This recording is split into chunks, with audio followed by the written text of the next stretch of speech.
Okay. Magandang araw po sa ating lahat at panibagong vlog, panibagong update na naman ang ating gagawin patungkol dito kay Presidente Bongbong Marcos. Heto, ngayon lang ito nagpa-press con itong si Bongbong Marcos. Pikon na pikon dito sa media. Ang mga tanong ng media, pikon na pikon si BBM. Kasi una, tinanong siya patungkol sa impeachment trial ni VP Sara. At yan, pikon na pikon siya. I didn't want impeachment. Yan ang sabi niya. Eto pa, tinanong rin si Bongbong Marcos na patungkol sa mga nananawagan po ang taong bayan na mag-resign na lang kung hindi mo kaya. Napikon rin. Marcos, ba't ka mapikon? At ito pa, patungkol doon sa issue na makipagbati siya sa mga Duterte, dapat raw walang kondisyon. Kasi ang panawagan po ng mga supporters ni Duterte ay kung ikaw ay tunay na makipagbati sa mga Duterte, dapat mong ibalik si Duterte dito sa Pilipinas. Di ba? Pero sabi niya, dapat walang kondisyon.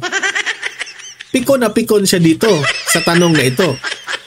Hindi ko lang alam kung ano ang nangyari ngayong araw na ito. Bakit wala sa mood itong si Bongbong Marcos?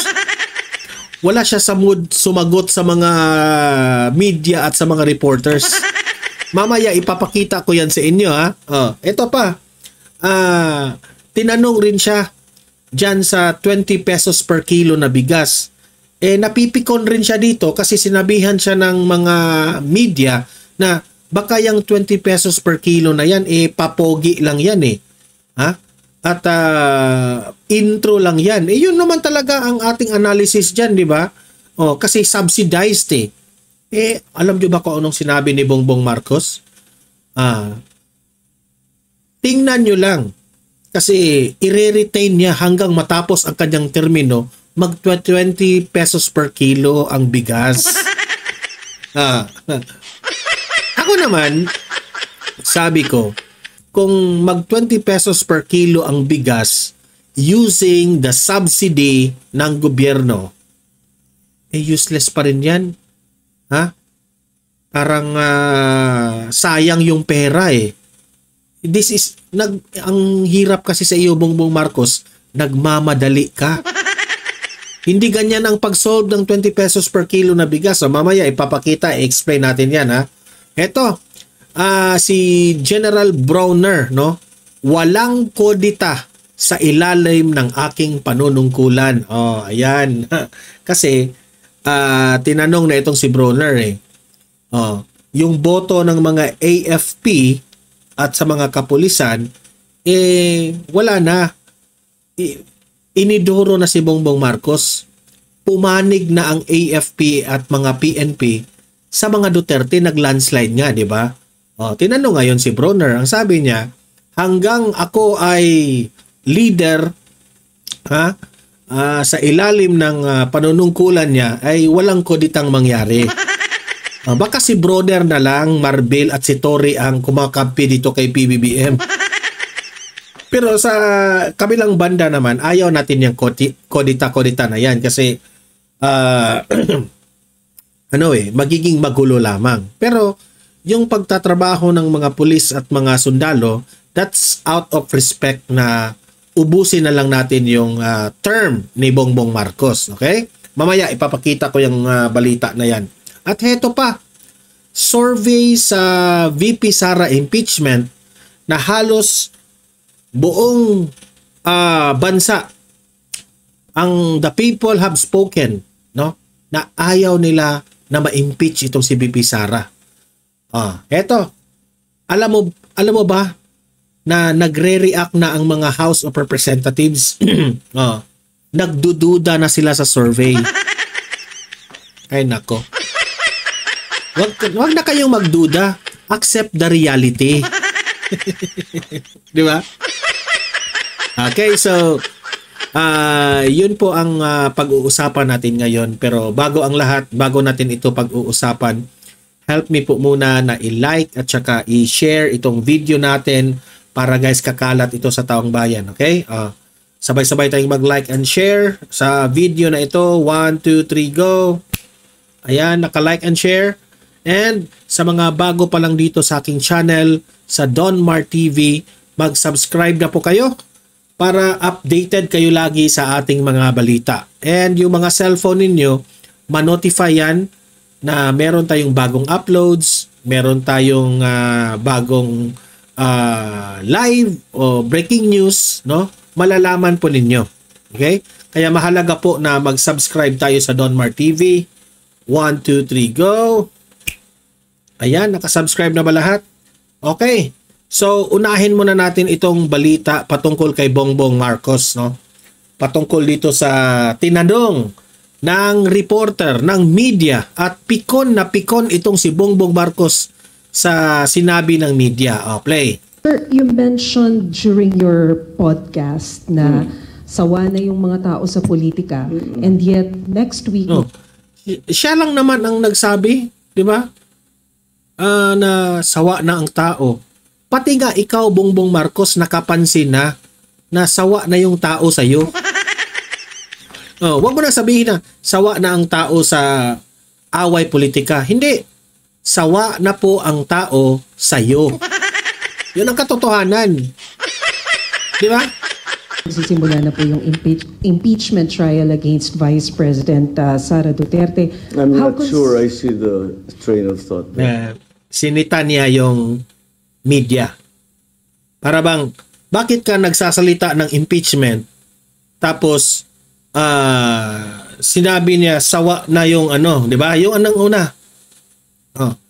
Na nabanggit mo sa vlog mo na sawa na yung tao sa away politika. Tapos kino-connect ng media yung impeachment. Napikon siya doon. Bakit mo i-connect yan? Di ba? Connected naman talaga yan, Bongbong Marcos. Because when you see the survey sa Pulse Asia, ang impeachment, 50+% ang mga tao ayaw na ma-impeach si BP Sara. Di ba? So, that is in connection sa sinabi mo na sawa na ang mga taong bayan sa away politika. Bakit mo sisitahin ngayon itong media, itong nagre-report? Di ba? Pikon siya eh. Ulitin natin. During your podcast na sawa na yung mga tao sa politika, and yet next week magsisimula na po yung impeachment trial against Vice President Sara Duterte. I'm not sure I see the train of thought there. Yeah, train of thought raw. Sawa ang tao ng politika pero may impeachment. Doon siya pumalag eh. Ewan ko ba anong nangyari ngayong araw na ito. Pikon na pikon siya sa mga tanong. Bakit ba, Mr. President? Pikon ka, sa totoo lang. Yes, sir, because it's a political proceeding. So, political proceedings. So, she has to ask that question, Mr. President. Nasaan yung train of thoughts doon? Patungkol po ito sa mamamayang Pilipino na ayaw na ng gulo. Especially yung impeachment na yan. Alam naman nating pamumulitika yan. Hindi mo naiintindihan? O hindi mo lang naiintindihan? Ha? Magkaiba kasi yun eh. You see this is the start of another political chaos. Sagot. I don't think so. I don't think so. Pikon eh. Napipiko. In your first 3 years, Bongbong Marcos, hindi ka ganyan sumagot. Sa ganyang style mo, kung babaguhin mo ang style mo, mas lalong babagsak yung rating mo niyan kung lagi kang napipikon sa mga tanong ng media. But, the legislators, the senators, and the House are going to decide on how to handle it. I don't think that they've made any decisions yet in that regard. So let's let it's in there. It's there. Nasa kanila yan eh. Mostly for sa Yan ang explanation niya sa kanyang sarili. Umiiwas siya sa issue ng impeachment ni VP Sara. Yan ang hirap sa iyo, Bongbong Marcos eh. Instead na aamin ka kung ano yung tunay na pananaw mo patungkol sa impeachment ni VP Sara, umiiwas ka kasi. Pinoproject mo na wala kang kinalaman sa impeachment. Diba? Bakit hindi mo na lang aaminin? Ang gusto kasi niyang mangyari na ma-impeach si VP Sara na wala siyang kasalanan dyan. Wala siyang magagawa dyan dahil desisyon niya ng House of Representatives. Desisyon niya ng mag-isa Senado, ganon, ganyan. Yan ang gusto niya ipoproject eh. Pero kahit bali-baliktarin mo yung kwento, Mr. President, walang ibang pagbibitangan. Tatanungin at tatanungin ka kasi kontra kayo sa politika ni VP Sara. Sasabihin mo ngayon na I didn't want impeachment. O sabi mo. Pero, corny, Mr. President. Alam namin na you don't like VP Sara anymore. And you want to impeach her. So, wag ka nang magpa-arti-arti at magka-drama-drama pa. Di ba? Senado, pero siyempre nandiyan pa rin ang House dahil sila mag-prosecute. So, they will have to decide between the two houses how they were going to conduct this. I was part of the Corona impeachment. We were making rules as we went along, and I think that's what will happen here too. So, we'll see what happens. Sir, I understand malinaw naman po yung pahayag nyo that Piko na naman siya dito. you have nothing to do with the impeachment trial. But do you wish Napipiko na siya. na sana hindi na lang ito mangyari so as hindi na lang How magulo many yung times do you have to focus? say that? I didn't want impeachment. Lahat ng kakampi ko sa Kongreso hindi nag-file ng impeachment complaint. Yung mga nag-file ng impeachment complaint, hindi mo masasabing kaya kong utusan o pagsabihan na ito yung gagawin mo. So, why do I have to keep explaining that I did not want it? Pero dyan patawa-tawa siya dyan pero napipiko na yan. So, very obvious na hindi niya gusto yung tanong. Ito pa, ipapakita ko sa inyo. Pangalawang tanong ng media. Na, kaya nga, sa first 3 years ng panunungkulan ni Bongbong Marcos, ako honestly, wala talaga. Para, we cannot help it but to compare. Kung ikukumpara mo siya kay former President Duterte, ang layo kay Bongbong Marcos. Kaya kung ako, bilang isang mamamayang Pilipino, isa sa mga mamamayang Pilipino, ayoko na kay Bongbong Marcos. As much as possible, gusto kong palitan siya ng bago o gusto ko siyang mag-resign. If you really love the country, Mr. President, you have to resign. Let other someone o kung sino man ang gusto mong wala namang iba. Kung magre-resign ka, si VP Sara ang papalit sa'yo. Kung ako sa'yo, no? Kung if you really love yung bansa natin, ibigay mo na kay VP Sara yan. Para tapos lahat ng problema ng Pilipinas. Di ba? Huwag mo nang ipinagpilit yung sarili mo sa mga hindi mo talaga kaya. Di ba? Hindi mo kaya eh. Hindi ko nga alam kung matatapos pa ba. Matapos mo pa ba yung termino mo? Kasi pabagsak na ng pabagsak yung ating... Ay nako, wala na talaga.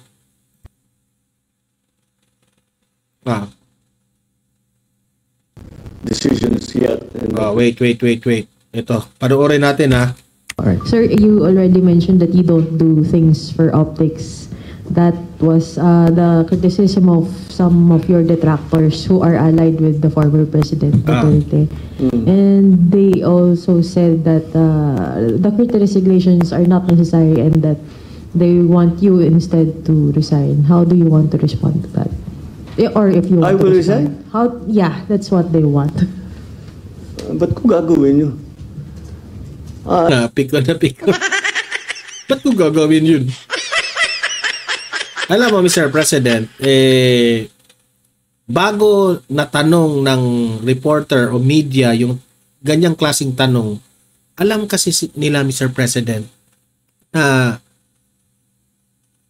ang taong bayan, no, napapalpakan na po sa mga ginagawa mo. Ang tanong, sabi mo, bakit ko gagawin yan? Kasi po, hindi na po satisfied ang tao sa inyo. If you will look at the ratings, sobra pong wala nang tiwala yung taong bayan sa inyo. Yun ang katotohanan. Na kay VP Sara at kay former President Duterte, yung malaki ang tiwala ng taong bayan. Now, kung magtatanong ang reporter ng ganito, bakit ako magre-resign? Well, sa bagay, desisyon mo yan na hindi ka magre-resign. Pero kung totoo kang may malasakit sa tao, mag-resign ka. Wala ka talaga. Hindi ka marunong eh. You already established na ugali na bait-baitan. Na kung gusto mong baguhin yung ugali mo na magtapang-tapangan ka, magalit-galitan ka, hindi na bagay sa inyo. Diba? Hindi bagay sa iyo. Gagayahin mo si Duterte na medyo parang strict siya sa kanyang mga gabinete. Strict siya bilang presidente. Paano yan? Kilala ka na nila. Yung mga gabinete, yung mga government officials, kilala ka nila na madadaan lang itong taong ito sa tawa-tawa eh. Tawa-tawa dito. Party-party dito. Di ba? Fashion show ndiri. Di ba? So yun lang ang sa akin, Mr. President. Kaya na ipatanong ng reporter, kaya wag kang pikon, di ba? Wala sa ugali ko yung tinatakbuhan ng problema. So, wala raw sa ugali niya na tinatakbuhan yung problema. Wala sa ugali mo tinatakbuhan ng problema. So, umaamin ka, in the first place, na ang daming problema. Di ba? Di ba? Wala raw sa ugali niya na tatakbuhan ang problema. So, inaamin niya na ang daming problema ng Pilipinas. Hindi man namin sinabing tatakbo ka, mag-volunteer ka na lang na umalis. Yun ang panawagan nila. Hindi, di ba? Kasi po, hindi kami satisfy eh. Part kami na di ba? Anong sabi sa rating? Satisfaction rating. Bagsak. Hindi kami satisfy sa trabaho mo. Kaya gusto namin, if okay lang sa'yo, yan, if okay lang umalis ka na lang.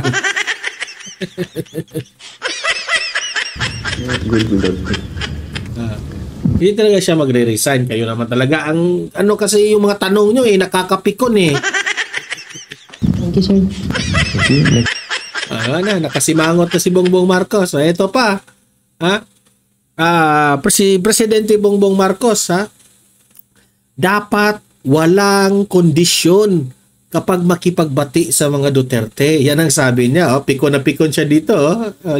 Lahat na lang pikon siya dito eh. Pasok. Iginiit din po ni Pangulong Bongbong Marcos na wala dapat kondisyon sa pakikipag-ayos niya sa mga Duterte. Naunang sinabi ng ilang kaalyado ng pamilya Duterte na dapat munang ibalik sa Pilipinas si dating Pangulong Rodrigo Duterte bago sila makipag-ayos kay Pangulong Marcos. Pero sabi ni PBBM, hindi ganoon ang reconciliation. Wala raw dapat itong kondisyon. Kaya raw niya sinabing bukas siyang makipag-ayos dahil ayaw niya raw ng kaaway. if you're sincere, you want to reconcile, let's sit in front of, ano ba talaga problema? Ano ba, paano nangyari ito? Tanggalin natin ang problema. Pero isasabihin mo, hindi ako makikipag-usap hanggang ibigay mo sa akin ito. Eh, wala pupuntahan na. Yeah, and that condition tapos na. That's not reconciliation.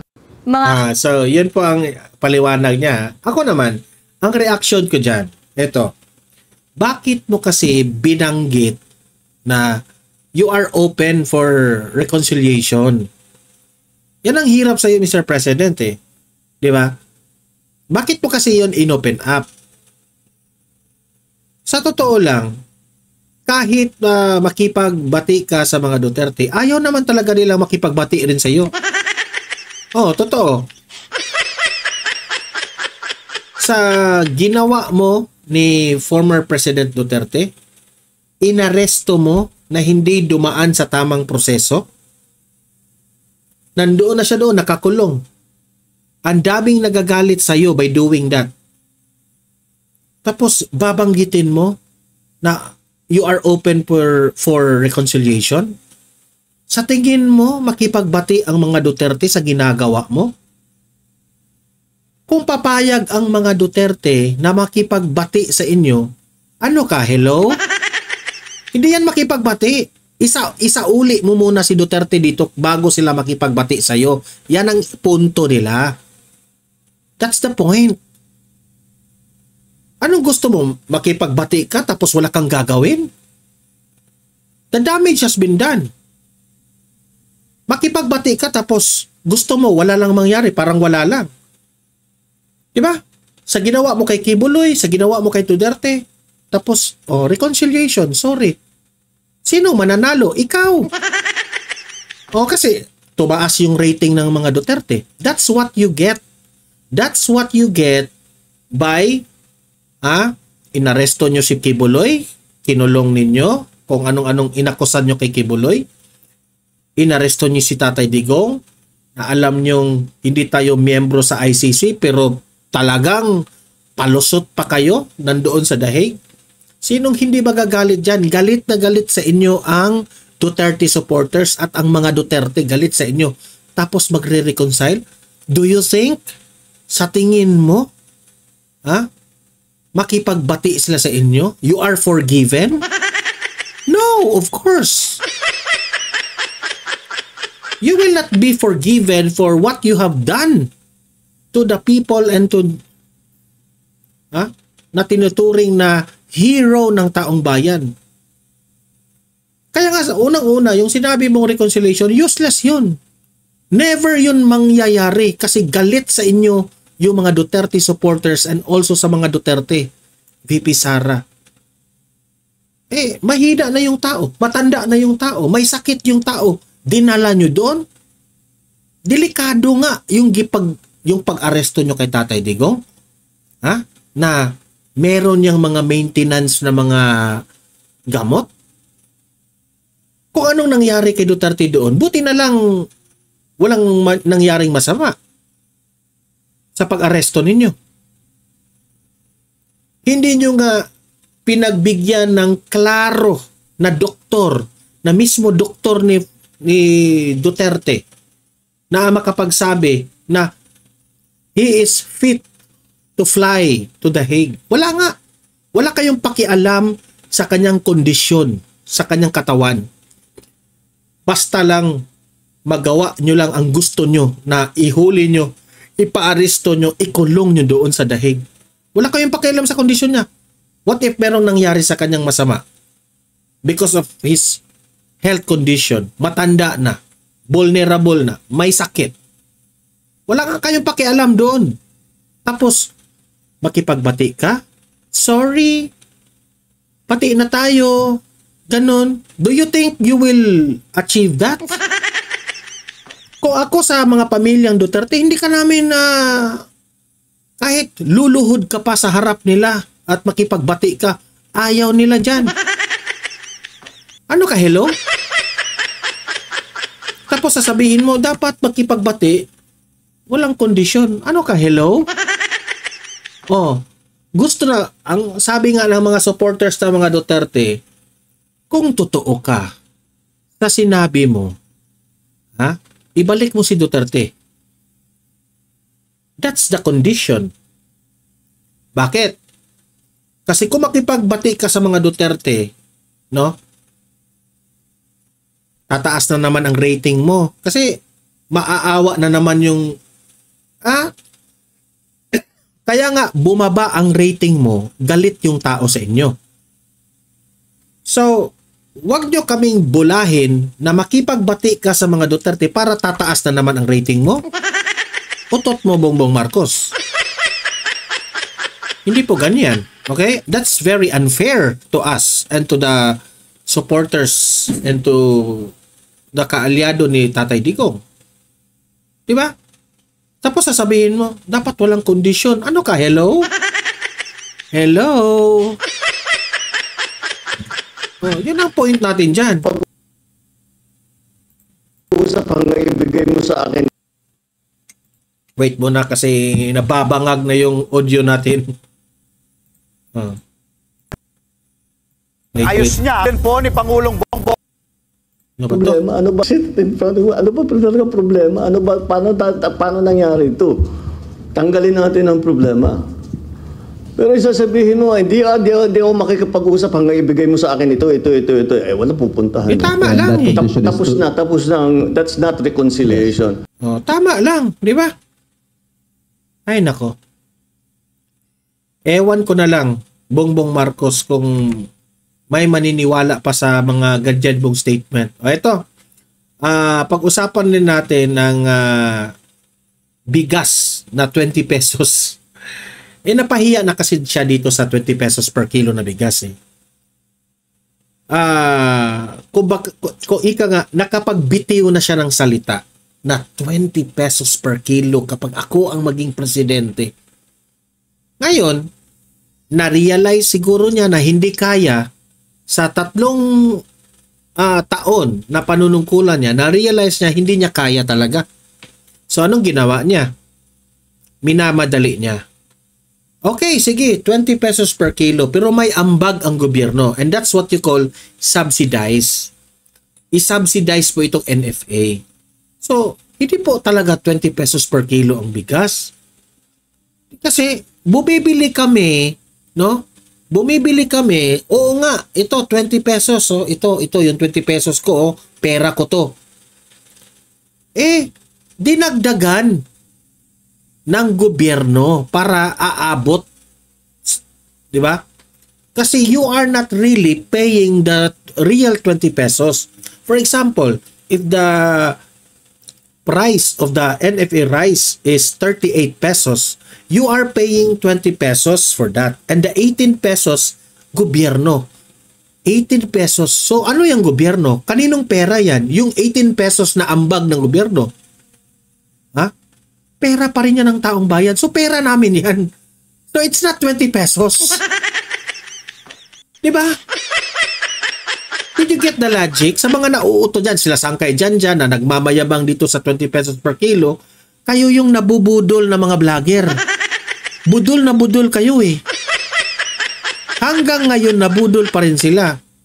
Now, masaya kasi tayo kapag babayad tayo ng 20 pesos per kilo na talagang yung bigas worth 20 pesos kasi maraming production ng bigas. Ganun ang gusto naming mangyari. Pero kung babayad kami ng 20 pesos per kilo tapos may ambag ang gobyerno, pera yan ng tao. What if bibili ako ng 10 kilos? So, 18 times 10. Yan kaagad. So, 1,800. 180 pala. May 180 pesos na ambag ang kung bibili ako ng 10 kilos ha. Kasi 20 lang. So, sa 20 kilos, 20 ang bigay ko sa gobyerno, 18 pesos para makabili ka lang kasi subsidized. So, 10 kilos yan, 18 times 10. So, that is 180 pesos. Pera yan ng gobyerno. Ano yung gobyerno? Pera rin natin yan taong bayan Gets ninyo? So, So you are not really paying 20 pesos. Kasi ginamit na nila yung pera natin sa gobyerno. Di ba? Eto, panoorin natin ha. I-explain niya siguro to. Walang bahid ng pagdududa si Pangulong Ferdinand Marcos Jr. na kayang isustine ang murang bigas sa mamamayan hanggang sa matapos ang kanyang termino sa 2028. Ayon kay Pangulong Marcos, nakahanap na ng paraan ang pamahalaan kung papaano ito gagawin. Hamon ng Pangulo sa mga kritiko. Nakahanap ng paraan. Gamitin ang pera rin ng taong bayan. Ay nako. Para tayong binubola dito. Tignan kung papaano aabot hanggang sa susunod na 3 taon ang kukuha talaga sila ng para aabot sa hanggang matapos ang kanyang termino. Kukuha rin sila ng pera sa taong bayan. Useless pa rin. 20 pesos na kada kilo ng bigas. Yung mga nagsasabi, hindi, ano lang yan. Medyo, ano lang yan, pampapogi lang yan. Totoo naman eh. Buti alam mo. Pang cosmetic lang yan. Buti alam mo pang cosmetic. Alam niya. Pikon ka dito. No? Pikon ka na naman dito kasi natatamaan ka. Natatamaan siya eh. They're fair to have that opinion, but kung it's unsustainable. It's really what people are saying. Watch me sustain it. Yeah, watch me sustain it. May sabay tawa. Watch me sustain it. Bubudulin na naman. Bubudulin na naman ko kayo. Na, di ba? Parang ganun eh. Watch me sustain it. Watch me sustain it. Bubudulin na naman kayo. Tumatawa ka kasi, Blay. To have that opinion, but kung it's unsustainable. It's really what people are saying. Watch me sustain it. And then, watch me sustain it. Gagamitin ko ang pera ng tao. we'll talk in May of 2028. Natuloy ba o hindi? We found a way. We found a way to do it. We found a way daw. Ay, nako. Okay, ikaw na magaling. We found a way to do it. We could not do it before. Yan ang tanong. Bakit hindi nyo yan ginawa noon, di ba? We found a way. Gamitin ang pera ng taong bayan. Ay, nako. Sa madaling salita, hindi kaya na maging 20 pesos per kilo. Kaya kung i-subsidize, di ba? Ang tanong, tama ba yan yung subsidize? Hindi tama. That is wrong. Kasi instead yung mga pera na sinasubsidize nyo, napupunta sana yan sa mga magsasaka natin.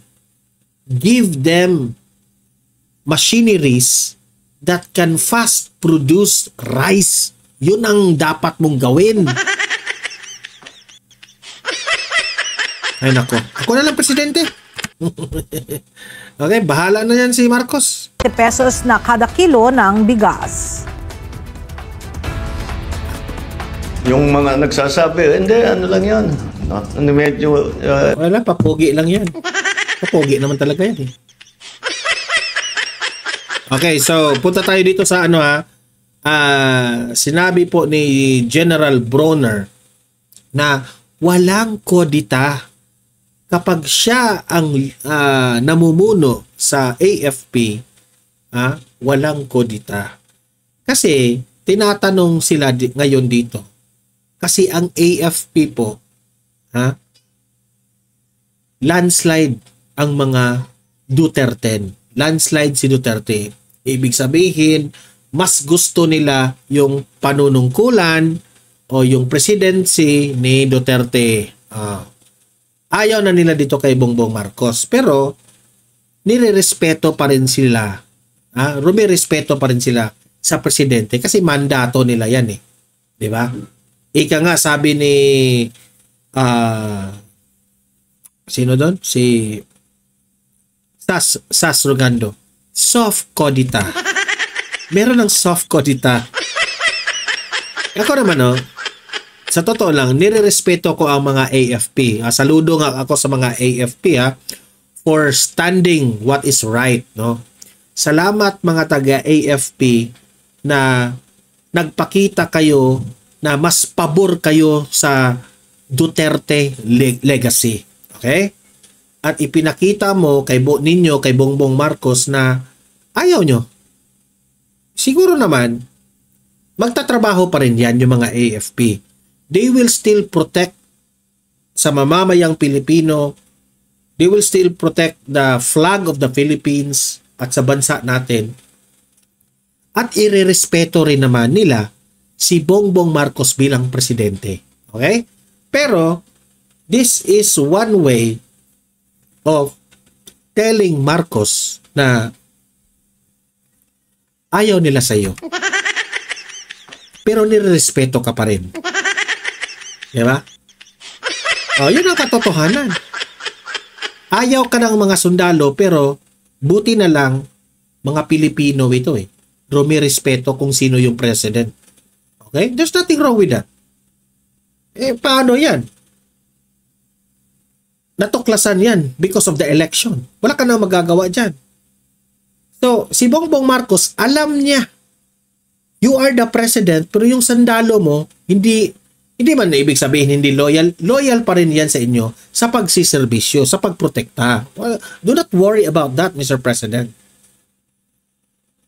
Pero, sa susunod na magkaroon ng eleksyon, matatalo ka.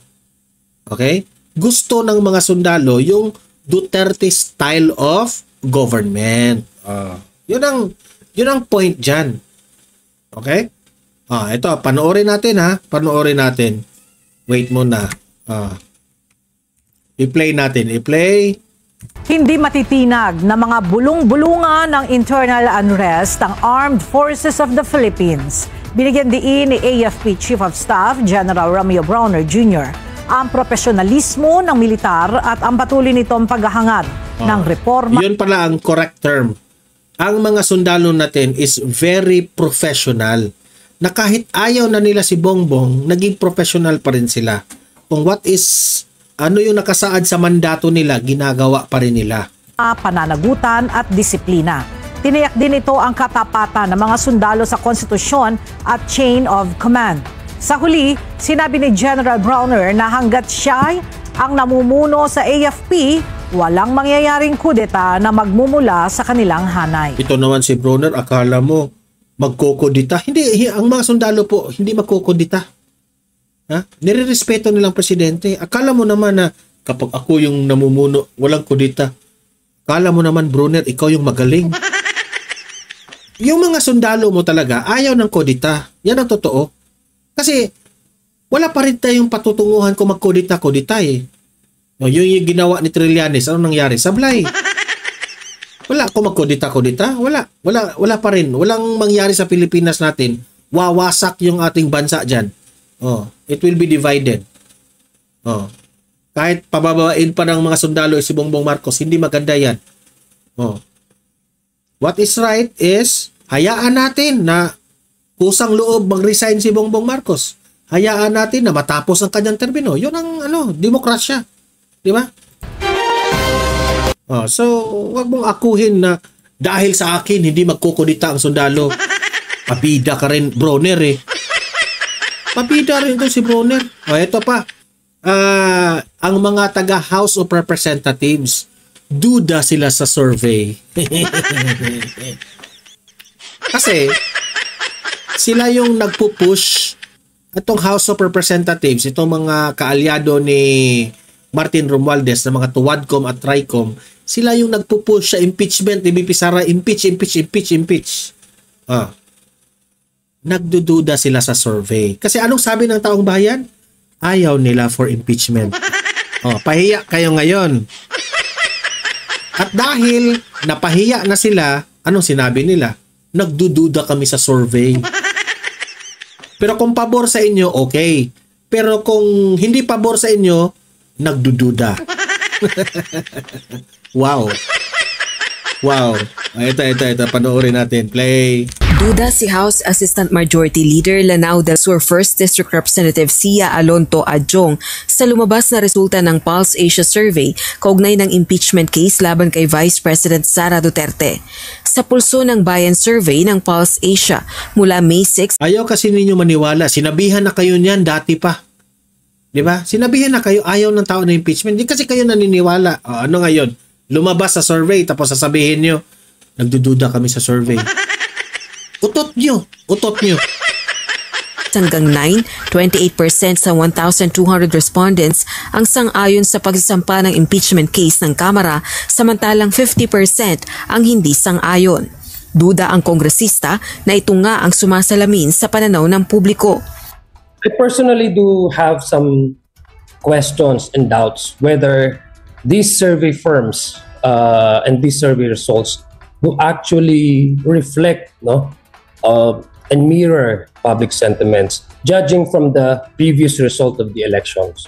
Paniniwala rin ng kongresista. Alam mo, Adjong, no?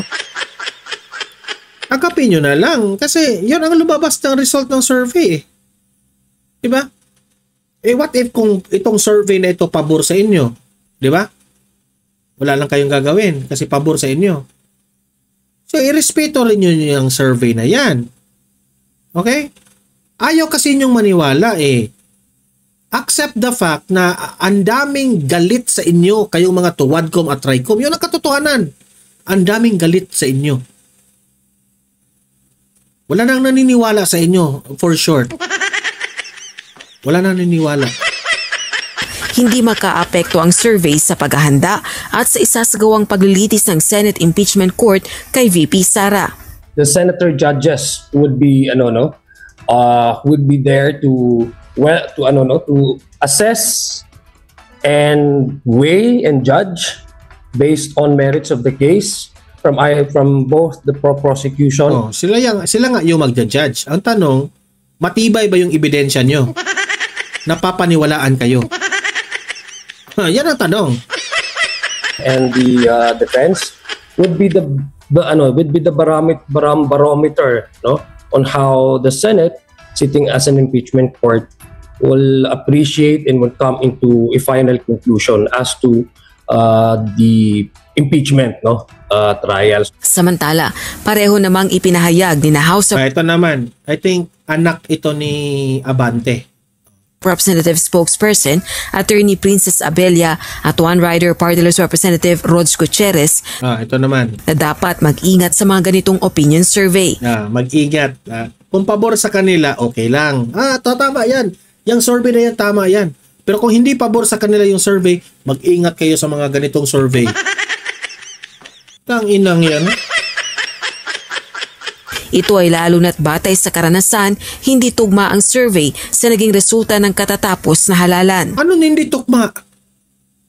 Tingnan nyo yung Mindanao at Visayas, nag-landslide ka yung Duterte doon, tapos sasabihin nyo hindi tugma. Diba? Saang planeta ba kayo? Bakit hindi tugma? Ang survey nga, ang survey, mas maraming tao ang ayaw sa impeachment. Mas maraming tao hindi agree sa paghuli kay Duterte. As well as the election too. Ang resulta po ng election, karamihan ng inendorso ng mga Duterte, yun ang mga nananalo.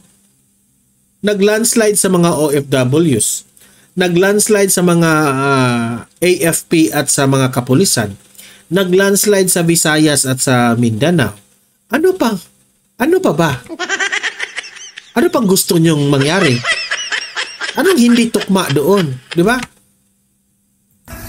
Siguro kung meron tayo natutunan ngayong eleksyon ay hindi naging tugma ang mga naging datos ng Yan na naman tayo. Sakit ng bang. Hindi raw tukma. Paano naging hindi tukma yan? mga survey prior to elections sa actual na Kaya kayo natatalo, kayong yung ibang kaalyado ninyo, kaya kayo nangatatalo, di ba? Kasi bulag-bulagan kayo Huwag kasi kayong bulag. Huwag kasi kayong bulag-bulagan na ang taong bayan po, baka Duterte. Huwag kayong bulag. Yan ang hirap sa inyo kasi kung magbulag-bulagan kayo, yan ang mangyari sa inyo. Oh. Yan ang mangyari sa inyo. Mainiduro kayo lahat eh. Resulta. So I would be very careful in reading too much right now on the surveys. We have to take it with a grain of salt. Tingnan nyo ha, pareha sila ng script lahat. Mga Tuwadcom at Tricom. Pareha yung script nila. Huwag masyadong maniwala sa survey. Pareha sila ng script. Oh. Kasi hindi pabor sa inyo. Hindi kayo maniniwala. Yan ang hirap sa inyo. Instead, na if you hear surveys na like that, yan sana ang pagbabasihan nyo sa inyong performance. Yung tao pala, ganito yung gusto ng tao. Ayaw ng gulo. Ang ginawa ninyo, hindi kayo naniniwala sa survey. So, mag-i-insist pa rin kayo sa kung ano yung dati nyong ginawa, lalong mainiduro kayo. Yun ang aking maipayo sa inyo, ha? Meron na nga kayong clue kung anong gusto ng tao. Pero hindi nyo tinatanggap. Bahala kayo sa buhay nyo. Bahala ka na. Ito rin po natin kung anong resulta ng survey sa ating senatorial election. Sa June 2, 2025, kabilang si One Rider Party List Representative Gutierrez sa House Prosecution Panel. Nanalo lang kayo sa party list eh. Kaya pala. Na magpepresenta ng 7 articles of impeachment laban kay VP Sara sa Senado. Rosalie Coz, UNTV. Di ba? So, it's very obvious na ang mga kalaban ngayon ni Duterte ay natataranta na sila. Si Bongbong Marcos, pikon na pikon na. Yang attitude na pikon, yan ang palatandaan na lulubog ka na. Tingnan mo yung tao na yung 'di ba? Meron tayong mga kaibigan na o mga kakilala na yung pikon na pikon lagi. Kahit walang mabuti sa kanya kundi pikon lagi. Yun yung mga taong daming problema eh. Yung mga taong palubog na sa buhay, madaling mapikon. Yan, sila, yun lang. Natataranta na sila kasi nagkamali sila. Nagkamali sila na inaway nila ang mga Duterte. Pero ang kinakampihan ng taong bayan, mga Duterte. Di ba? So, ano masasabi natin yan? Deserve.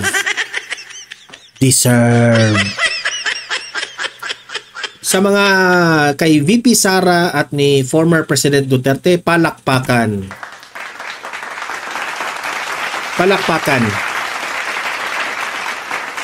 So the people have spoken. Soon there will be time of reckoning. Okay? Kayong mga audience ko dito sa Don Mar TV, libre kayong mag-comment, mag-react sa mga pinag-usapan natin. Okay? At sa mga don't forget pala guys, i-like at saka i-share itong video na ito para kakalat ito sa taong bayan. And sa mga bago pa lang dito sa aking channel, mag-subscribe na po kayo para updated kayo lagi. Okay? Pangalawang channel natin, Don Mar TV, Balitang Totoo. Subscribe also that channel. Marami tayong videos doon na hindi nyo mapapanood dito sa main channel natin. Okay?